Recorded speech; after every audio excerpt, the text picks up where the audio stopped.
Welcome to another blog मित्रांनो. तो आजचा हा माझा दुसरा ब्लॉग आहे. आजचा ब्लॉग खूप स्पेशल असणार आहे कारण की मी आज पहिल्यांदा मुंबईला जाणार आहे. हो गाईज मित्रांनो, मी माझ्या बहिणीला भेटायला मुंबईला जाणार आहे. मी पहिल्यांदा मुंबईला चाललोय कारण मी याच्या आधी कधी मुंबईला गेलो नाही. मुंबईच्या बाहेर मी खूप हिंडून आलेलो आहे. मी मुंबईला कधी गेलेलो नाही. तर फर्स्ट टाइम मी मुंबईला जाणार आहे माझ्या बहिणीला भेटायला. माझी बहीण तिकडे राहते त्याच्यामुळं.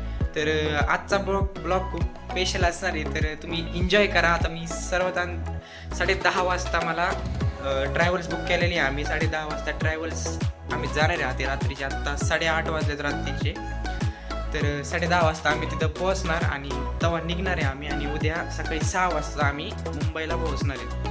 तर आजचा ब्लॉग आपण शूट करणार आहे. आज माझा दुसरा ब्लॉग आहे. फर्स्ट ब्लॉग तुम्ही बघू शकता. अजून तो एडिट व्हायचा आहे आय थिंक ह्याच्या आधी मी तो ब्लॉग अपलोड करणार आहे. त्याच्यानंतर ह्यो ब्लॉग अपलोड करणार आहे मी. तर तुम्ही सर्वात आधी तो ब्लॉग बघा.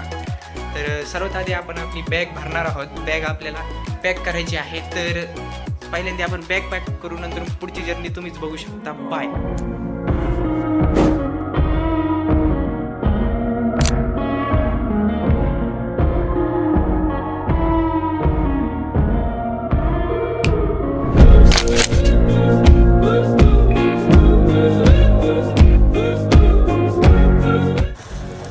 एक चांगला मित्र आहे.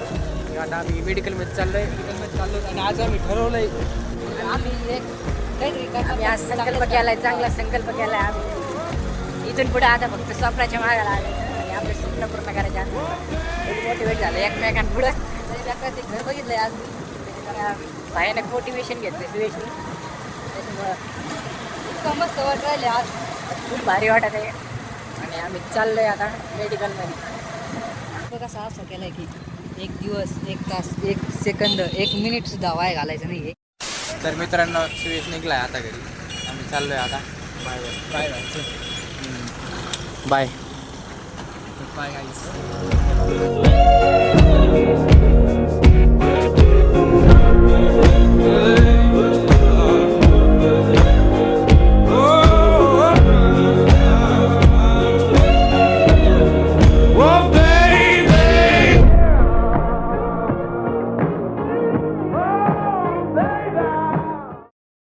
मित्रांनो, आता सकाळचे 6 वाजले. तर आम्ही पोहोचलेलो आहे मुंबईला. मुंबईच्या जम्मीवर लँड झालेलो आहे आणि आता चाललोय आता माझ्या बहिणीच्या अपार्टमेंटमध्ये. मी फर्स्ट टाइम इथं आलोय म्हणून मला काही समजेना. आता लिफ्टमधून आम्ही वर चाललोय. अँड सॉरी गाईज, मी व्हॉइस ओव्हरिंग केलेली थोडी कारण की मी काहीतरी इश्यू झाला होता त्याच्यामुळं मला काही बोलता आलं नाही तिथं. त्याच्यामुळं व्हॉइस ओव्हरिंगमध्ये तुम्ही ॲडजस्ट करू शकता असं मला माहिती आहे. आणि लिफ्टमधून आता चाललोय वरती 5th फ्लोअरमध्ये. आणि मित्रांनो, ज्या क्षणाची मी कालपासून वाट बघत होतो तो क्षण आता इतक्या दिवसानंतर, सॉरी इतक्या वर्षानंतर आता माझ्या समोर आहे.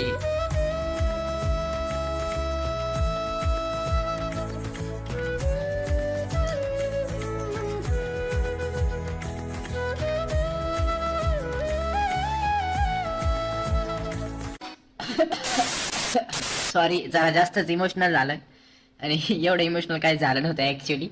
Just enjoy the clip. Okay मित्रांनो, घरी आलो तर आम्ही फायनली. खूप वेळ झाला. 6:30ला आम्ही इथं पोहोचलो कल्याणमध्ये. आणि आता आलो आम्ही बहिणीच्या घरी. तर आता मी सर्वात आधी जेवण करणार आहे थोडंसं. मग तुम्हाला आंघोळ बिंघोळ करून थोडं त्याच्यानंतर भेटूया. तर सकाळचा चहा घेऊन राहिलोय मी आता. तुम्ही नजारा बघू शकता.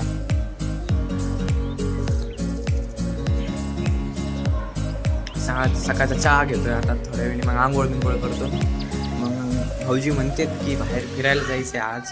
आम्हाला फिरायला जायचं प्लॅन ठरलेला आहे, पण आज जायचं की उद्या जायचं ते अजून बघायचं आहे. कारण आज खूप जमलेलं आहे मी. माझे पाय जरा दुखू राहिले सकाळ जरा. काल सकाळी मी लय व्यायाम केला. जरा 1 तास व्यायाम केला होता. माझे हात आणि पाय दोन्ही दुखू राहिले. त्याच्यात प्रवास पण केला आहे. त्याच्यामुळं आज बघू जायचं आहे की नाही ते. आता सर्वात आधी मला आंघोळ करावं लागेल, फ्रेश व्हावं लागेल. जरा चहा घेतो मस्त.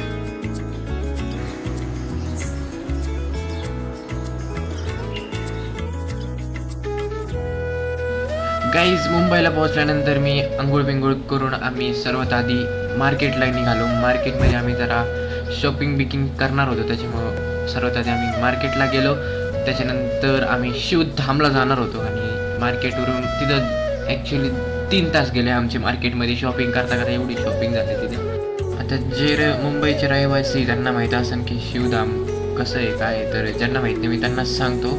शिवधामामध्ये महादेवाची एक भव्य मूर्ती आहे ध्यानस्थ बसलेली आणि तिथे एक गुफा पण आहे आणि त्या गुफेमध्ये अष्टविनायक गणपती, अजून महादेवाचे कितीतरी शिवलिंग पण आहेत तिथं. आपण जाणार आहेत थोड्या वेळात, पण त्याआधी आजचा ब्लॉग मला इथं स्टॉप करावा लागणार आहे, कारण की ह्यो ब्लॉग खूप मोठा आहे आणि ह्या व्हिडिओत जर फिट केला तर त्याला खूप मोठा व्हिडिओ येईल, 15 मिनिटाचा तरी ॲप्रॉक्सिमेट व्हिडिओ जाईल. त्याच्यामुळं मी सेकंड ब्लॉग बनवणार आहे. तुम्ही हा ब्लॉग बघितल्यानंतर नेक्स्ट ब्लॉगमध्ये शिवधाम बघू शकता आणि इथे एक राधाकृष्णाची मूर्ती पण आहे, ते तुम्हाला दाखवणार आहे. सगळं काही आपण नेक्स्ट व्हिडिओमध्ये बघूयात. Okay, bye.